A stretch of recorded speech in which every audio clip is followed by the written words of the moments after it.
بسم اللہ الرحمن الرحیم الحمد للہ رب العالمین وصلی اللہ علی محمد وآلہ الطاہرین ولعنۃ اللہ علی اعدائہم اجمعین الی قیام یوم الدین۔ ہماری اس گفتگو کا عنوان ہے کہ معاویہ نے اپنے زمانے میں رسول اللہ صلی اللہ علیہ وآلہ وسلم سے اور ان کے چچا حضرت حمزہ سے انتقام لینے کے لیے شہدائے احد کی قبروں کو ختم کرنے کے لیے ان پر نہر جاری کی، اور اس دوران حضرت حمزہ علیہ السلام کے قدم مبارک پر پھاوڑا لگا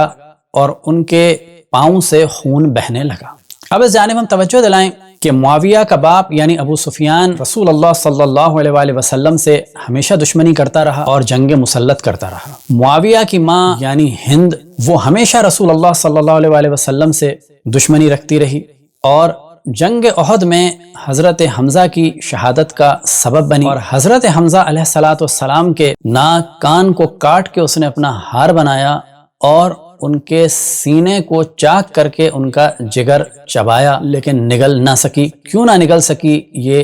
آج کی گفتگو ہم ڈسکس کریں گے۔ پھر یہی معاویہ رسول آل رسول سے دشمنی کرتے ہوئے ہمیں نظر آتا ہے کہ جب مولا امیر المؤمنین پر جنگ مسلط کرتا ہے، یعنی جنگ صفین کے، جس میں 70,000 سے 1,10,000 تک مسلمان مارے گئے، اور پھر یہ امام حسن علیہ السلام کی شہادت کا سبب بنتا ہے، انہیں زہر دلواتا ہے، اور پھر امام حسین علیہ السلام کی شہادت کا سبب بنتا ہے جب اپنے فاسق اور فاجر اور زانی اور شرابی بیٹے یزید کو مسلمانوں پر مسلط کرتا ہے اور اسے امیر المؤمنین بناتا ہے۔ پھر یہی یزید امام حسین کو شہید کرتا ہے اور رسول اللہ صلی اللہ علیہ وسلم کے اہل حرم اور خصوصاً ان کی نواسیوں حضرت زینب اور حضرت ام کلثوم کو اسیر کر کے بازاروں اور درباروں میں پھیلاتا ہے۔ اور آج رسول اور آل رسول سے بغض کرنے والوں کی ایک علامت ہے، اور وہ ہے تمام دشمنان اہل بیت سے مودت کا اور محبت کا اظہار، خصوصاً بنو امیہ اور معاویہ سے محبت کا اظہار۔ اور اسی اظہار کا ایک جلوہ اب نظر آنے لگا ہے کہ معاویہ کی ماں کو یعنی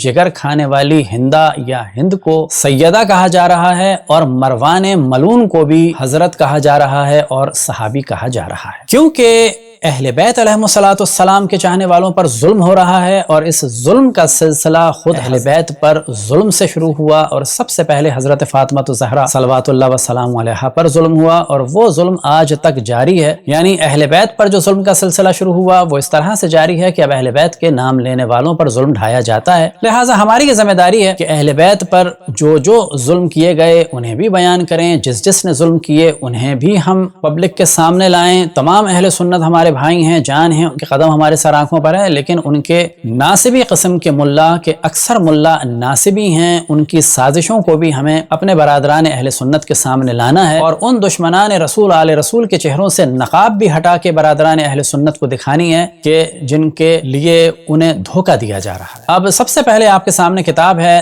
طبقات ابن سعد جلد نمبر 2 کا اردو ترجمہ، نفیس اکیڈمی نے اس کو چھاپا ہے، اور صفحہ نمبر ہے 169، اور ہیڈنگ ہے سیدنا امیر رضی اللہ تعالی عنہ کی دردناک شہادت۔ وہ ایسے آدمی تھے جو نہ بلند و بالا تھے نہ پست قد، انہیں وحشی بن حرب نے شہید کیا، ان کا پیٹ چاک کر کے جگر لے لیا اور ہند بنت عتبہ بن ربیعہ کے پاس لایا۔ ہند یعنی معاویہ کی ماں، یزید کی دادی، ابو سفیان کی بیوی۔ اس نے اسے چبا کر پھینک دیا، پھر وہ آئی اور حمزہ رضی اللہ عنہ کو مسلح کیا، یعنی ناک کان کاٹ لیے، اور ان سے 2 کڑے، 2 بازو بند اور 2 پازیب بنائے۔ وہ ان چیزوں کو اور ان کے جگر کو مکے میں لائی۔ اب آپ تصور کریں کہ رسول اللہ صلی اللہ علیہ وسلم کے چچا کے ناک کان کو کاٹ کر اس نے اپنے کڑے بنائے، 2 بازو بند بنائے یعنی بازو کے لیے اپنا زیور بنایا، اور ان کو اپنے پاؤں میں پہنا یعنی پازیب بنائے، اور جگر کو بھی وہ لے۔ گرین سے ہائی لائٹ ہے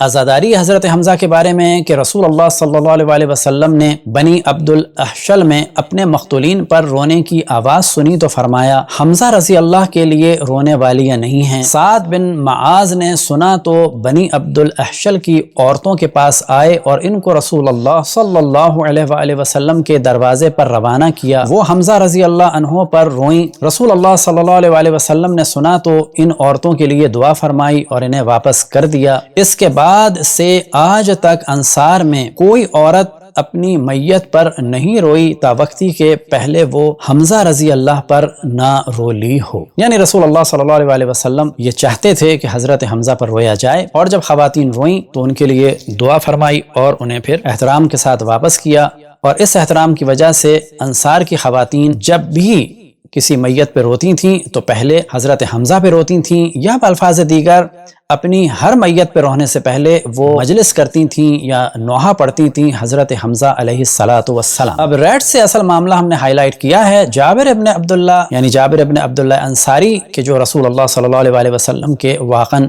اصحاب میں سے تھے، اور بعد میں اہل بیت علیہ السلام سے صحیح معنی میں محبت کرنے والوں میں سے تھے، اور ان کے والد جنگ احد میں شہید ہوئے تھے، اور یہ ان حضرات میں سے تھے ان کے والد کہ جو اس گھاٹی سے کہ جس پر رسول اللہ صلی اللہ علیہ وسلم نے اصحاب کو متعین فرمایا تھا، اور فرمایا تھا کہ پہاڑ جگہ سے ہٹ جائے لیکن تم لوگ نہ ہٹنا، لہٰذا جناب عبداللہ کے جو والد تھے جناب جابر کے، وہ اپنی جگہ سے نہیں ہٹے اور شہید ہو گئے، لہٰذا بنو امیہ کو ان سے بھی خاص عداوت تھی جس طرح سے جناب جابر سے تھی، اور اس کا ذکر اگلی روایات میں آئے گا کہ جب معاویہ نے پانی چھوڑا یا نہر جاری کی شہدائے احد کی قبر پہ تو کہنے والوں نے کہا کہ اے جابر، معاویہ کے عمال تمہارے باپ سے انتقام لے رہے ہیں۔ اصل روایت کیا ہے کہ ریٹ سے ہائی لائٹ ہے، جابر ابن عبداللہ سے مروی ہے کہ جب معاویہ نے یہ ارادہ کیا کہ احد میں نہر جاری کریں جو انہی کے نام سے منسوب ہوئی، تو نہر نکالنے والوں نے انہیں لکھا کہ ہم اسے شہداء کی قبور پر سے نکال سکتے ہیں اور کہیں سے نہیں نکال سکتے۔ معاویہ نے لکھا کہ ان کی قبریں کھود ڈالو۔ راوی نے کہا کہ میں نے دیکھا جب وہ شہداء دوسری جگہ دفن کرنے کے لیے لوگوں کی گردنوں پر اٹھائے جا رہے تھے تو ایسا معلوم ہوتا تھا کہ وہ لوگ سو رہے ہیں۔ اب ہم نے زیادہ ہائی لائٹ کیا ہے حضرت حمزہ بن عبد المطلب رضوان اللہ تعالی علیہما کے پاؤں میں پھاوڑا لگ گیا تو اس سے خون نکل آیا۔ خداوند تبارک و تعالیٰ کی لعنت ہو حضرت حمزہ کو شہید کرنے والوں پر، ان کا کلیجہ چبانے والوں پر، ان سے بغض رکھنے والوں پر، اور ان کی قبر کو کھود کر ان کے جسم کی توہین کرنے والوں پر۔ اب آپ کے سامنے طبقات الکبریٰ کی جلد نمبر 3 ہے اور صفحہ نمبر ہے 10، اور یہاں پر یہی والی روایت ہے عربی متن کے ساتھ، لما اراد المعاویہ ان یجری عینہ التی باحد کتبوا الیہ۔ اب پورا وہی والا معاملہ ہے، اور اس کے بعد اصابت المصحات طرف رجل حمزہ ابن عبد المطلب فانبثت دما، کہ پھاوڑا لگا حضرت حمزہ ابن عبد المطلب رضوان اللہ تعالی علیہما کے پاؤں کی طرف، اور وہاں سے خون جاری ہو گیا۔ البدایہ والنہایہ جلد نمبر 5 اور صفحہ نمبر ہے 437 پر بھی یہی والا موضوع ہے، اور اب آپ کے سامنے ترجمہ ہے تاریخ ابن کثیر کا، اور جلد نمبر ہے 4۔ ہند حمزہ رضی اللہ کا کلیجہ اس لیے نہ نگل سکی کہ اس کے جسم کے ساتھ، یعنی ہندہ کے جسم کے ساتھ حضرت حمزہ رضی اللہ کے جسم کا کوئی حصہ اللہ تعالیٰ کو آتش دوزخ میں جلنا منظور نہیں تھا۔ یعنی یہاں پر یہ بات واضح ہوئی کہ ہند کے بارے میں رسول اللہ صلی اللہ علیہ وسلم نے واضح اعلان فرما دیا تھا کہ جو آج اس کو سیدہ کہا جا رہا ہے، آپ نے اعلان فرما دیا تھا کہ یہ جہنم میں جائے، اگر یہ جنت میں جاتی تو حضرت حمزہ کا کلیجہ نگل لیتی اور وہ اس کے جسم کا حصہ بن جاتا، لیکن کیونکہ وہ اس کو جہنم میں جانا ہے اور بظاہر جو اسلام کا اعلان کیا ہے اس کے بعد بھی وہ جنت میں جانے والی نہیں، اور یہ رسول اللہ صلی اللہ علیہ وسلم نے پہلے ہی اطلاع دے دی، اسی وجہ سے حضرت حمزہ رضوان اللہ تعالی علیہ کا جسم یا بالفاظ دیگر ان کا جگر ہند کے جسم کا حصہ نہیں بن سکا، تاکہ کہیں وہ معاذ اللہ جہنم میں ہند کے ساتھ یا ہندہ کے ساتھ جل نہ جائے۔ اب آپ کے سامنے کتاب المصنف عبد الرزاق جلد نمبر 2 اور صفحہ نمبر ہے 800، اور یہاں پر بھی یہی والا موضوع ہے، لیکن یہاں پر نام نہیں لیا گیا حضرت حمزہ کا۔ جب معاویہ نے ندی بنانے کا ارادہ کیا تو انہوں نے کہا جس شخص کا کوئی قتیل ہو وہ اپنے قتیل کے پاس چلا جائے، یعنی لوگوں سے کہا کہ جس کا کوئی بھی وہاں پر دفن ہے وہ وہاں جائے۔ ان کی مراد وہ لوگ تھے جو غزوہ احد میں شہید ہوئے تھے۔ راوی کہتا ہے کہ ان لوگوں نے ان شہداء کے اجسام بالکل تر و تازہ حالت میں نکالے۔ راوی کہتا ہے کہ پھر ان میں سے ایک شخص کے پاؤں پر پھاوڑا لگا تو اس کے پاؤں سے خون منکر کبھی انکار نہیں کر سکے گا، یعنی اس وقت اہل بدر کی شہادت اور عظمت کا انکار کیا جاتا تھا، اور اللہ سبحانہ و تعالی نے معاویہ اور اس کے طرفداروں کو واضح دکھا دیا کہ کس طرح سے ان شہداء کے جسم تر و تازہ ہیں۔ لیکن پھاوڑا کس پہ لگا اس کو چھپانے کی کوشش کی گئی کہ جو پہلے والی روایت سے اور بعد میں آنے والی روایت سے واضح کہ وہ حضرت حمزہ علیہ السلام کے قدم مبارک پہ لگا تھا اور خون جاری ہو گیا تھا۔ اب آپ کے سامنے ہے المنتظم فی تاریخ الملوک والامم جلد نمبر ہے 3 اور صفحہ نمبر ہے 183، 2 طرق کے ساتھ لکھا گیا ہے اور واضح نام ہے کہ حضرت حمزہ کے پاؤں پہ پھاوڑا لگا۔ حیات الصحابہ کاندلوی کی جلد نمبر ہے 3 اور صفحہ نمبر ہے 822، اور یہاں پر بھی یہی والی روایت ہے کہ حضرت حمزہ کے پاؤں پر پھاوڑا لگا اور خون نکلا۔ اور اب آپ کے سامنے کتاب ہے معراج القبول بشرح سلم الوصول الی علم الاصول، صفحہ نمبر ہے 436، اور یہاں پر بھی یہی والا موضوع ہے، لیکن جو پہلی لائن ہم نے ہائی لائٹ کی ہے یہاں پر یہ ہے کہ لوگوں نے ندا دی جناب جابر کو، کہنے والے شخص نے ندا دی جناب جابر کو اور فرمایا واللہ لقد اثار اباک عمال معاویہ۔ اب یہاں پر یہ بات بہت عقلی طریقے سے ثابت ہے، کیونکہ معاویہ نفرت کرتا تھا شہداء احد سے، کیونکہ اس کی ماں روئی تھی اپنے باپ اور بھائیوں کے قتل پہ، اور اس کی ماں نے جو ہے وہ حضرت حمزہ کا کلیجہ چبایا تھا اور جگر سینہ چاک کیا تھا، اور بعض جگہ یہ ہے کروایا تھا، اور ان کے ناک کان کو کاٹ کر اپنے کڑے اور بازو بند اور پازیب بنائے تھے۔ تو لوگ بھی جانتے تھے، تو انہوں نے کیا کہا واللہ لقد اثار اباک عمال معاویہ، کہ خدا کی قسم معاویہ کے کارندے تمہارے باپ سے انتقام لینے آئے۔ اب یہ انتقام ظاہر ہے کہ جناب جابر کے والد جناب عبداللہ سے بھی تھا اور ساتھ میں سب سے ہی تھا، لیکن سب سے زیادہ جو نفرت تھی وہ حضرت حمزہ سے تھی، لہٰذا یہ جو خون نکلا، یہ کہنا کہ یہ اچانک پھاوڑا لگ گیا، یہ بھی جان بوجھ کے مارا ہوگا، اور اس کے بعد خون نکل آیا۔ سیر اعلام النبلاء میں جلد نمبر 1 اور صفحہ نمبر ہے 259، اور یہاں پر بھی یہی والا موضوع ہے فَأَصَابَ قَدَمَ حَمْزَةَ فَانْثَعَبَ دمن، کہ پھاوڑا لگا ان کے قدم پہ اور خون نکل آیا۔ اور جو اگلے پیراگراف میں ہم نے ہائی لائٹ کیا ہے وہاں پر وہی والا موضوع ہے قد واللہ اثار اباک عمال معاویہ، کہ معاویہ کے کارندے تمہارے باپ سے انتقام لینے آ گئے ہیں۔ وفاء الوفا باخبار دار المصطفیٰ جلد نمبر 3 اور 4 میں صفحہ نمبر 116 میں بھی یہی والا موضوع ہے کہ حضرت حمزہ کے قدم لگا۔ یہاں پر حوالہ ہے فتاوی الکبریٰ ابن تیمیہ کا، جو سلفیوں و وہابیوں کا پیشوا ہے اور انہیں رسول اللہ صلی اللہ علیہ وسلم سے زیادہ عزیز ہے، اور اس نے بھی یہاں پر یہی والا موضوع لکھا، لیکن ظاہر ہے کہ جو بنو امیہ والوں کی نفرت نظر آتی ہے اس نفرت کا ایک جلوہ یہی ہے کہ اس نے بھی نام نہیں لیا حضرت حمزہ کا، بلکہ کہا کہ ایک شخص کے پاؤں میں پھاوڑا لگا۔ اب یہاں پر ایک موضوع کی جانب توجہ دلائیں کہ بنو امیہ جو خلفائے اہل سنت تھے ان کو قتل کر کے جو لوگ پاور میں آئے اور وہ بھی خلفائے اہل سنت تھے، یعنی بنو عباس، ان لوگوں نے پاور میں آنے کے بعد بنو امیہ کی قبروں کو کھودا اور جو گند نکلا اس کو جلا دی۔ لیکن معاویہ کی قبر میں اور یزید کی قبر میں کیا نکلا تو وہ آگے بیان ہو جائے گا۔ لہٰذا بعض وہ لوگ جو شام جاتے ہیں اور سمجھتے ہیں کہ معاویہ کی قبر ہے، سنی بھی جاتے ہیں، بعض شیعہ بھی جاتے ہیں اور سوچتے ہیں کہ معاویہ کی قبر ہے، تو بالکل جھوٹ ہے، اس کی قبر کا نام و نشان ہی نہیں ہے۔ خلفائے اہل سنت بنو عباس نے اپنے پہلے خلفاء کی قبروں کو کھود کے جو کچھ ملا اس کو آگ لگا۔ تاریخ ابن کثیر جلد نمبر ہے 10 اور صفحہ نمبر ہے 60، اور یہاں پر یہ ہے کہ جب بنو امیہ داخل ہوئے دمشق میں تو کیا کیا کیا، تو اس میں ایک تو یہی ہے کہ جو ان کی